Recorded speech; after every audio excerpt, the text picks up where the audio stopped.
Nous allons travailler avec porcelaine 150 et avec la couleur ardoise et les feutres. Avec porcelaine 150, vous pouvez travailler sur tout support émaillé, tel que par exemple ici c'est de la faïence jusqu'à la porcelaine. J'ai choisi de vous faire voir la technique de l'ardoise et avec les feutres, le rouge pointe large et le vert pointe fine. Dans un premier temps, on va définir une zone pour appliquer l'ardoise. Prenez du scotch.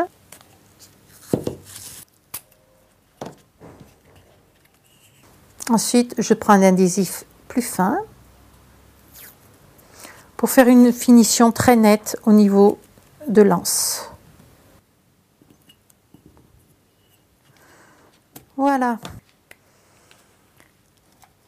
Il est très important de mélanger le produit avant de l'utiliser, sinon votre couleur risque d'être brillante. Donc vraiment, il faut bien mélanger avant utilisation, sans jamais secouer. Ensuite, on va utiliser le pinceau éventail qui a une large surface de travail et qui permet de faire de beaux aplats. Je vais toujours mettre mon pinceau parallèle à la surface. C'est vraiment le petit truc qui va faire que vous réussirez bien votre application.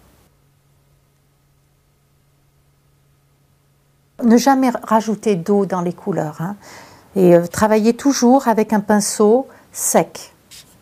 Les couleurs vont se tendre au séchage. Et là, avant que la couleur ne sèche, je vais retirer délicatement les adhésifs. Vous voyez qu'ici, ça a passé sous l'adhésif. Ce n'est pas un souci, je prends un coton-tige. Comme la couleur n'est pas sèche, je vais retirer très facilement ce genre de choses. Je vais laisser sécher un quart d'heure et ensuite je vais venir travailler avec le feutre.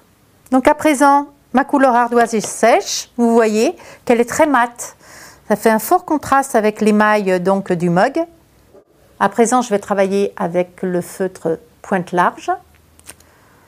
Comme le feutre est neuf, vous voyez que la mèche est blanche, donc je vais amorcer ma pointe jusqu'à ce que j'obtienne la couleur, voilà, le rouge.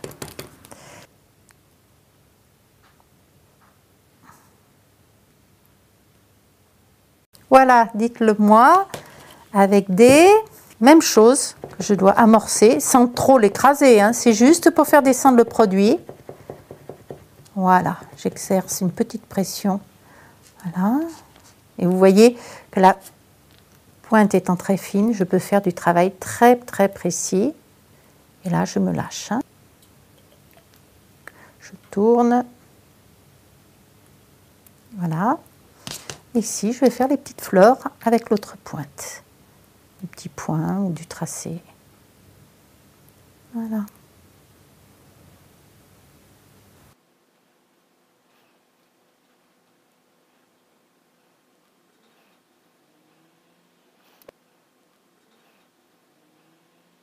On ajoute les petites fleurs.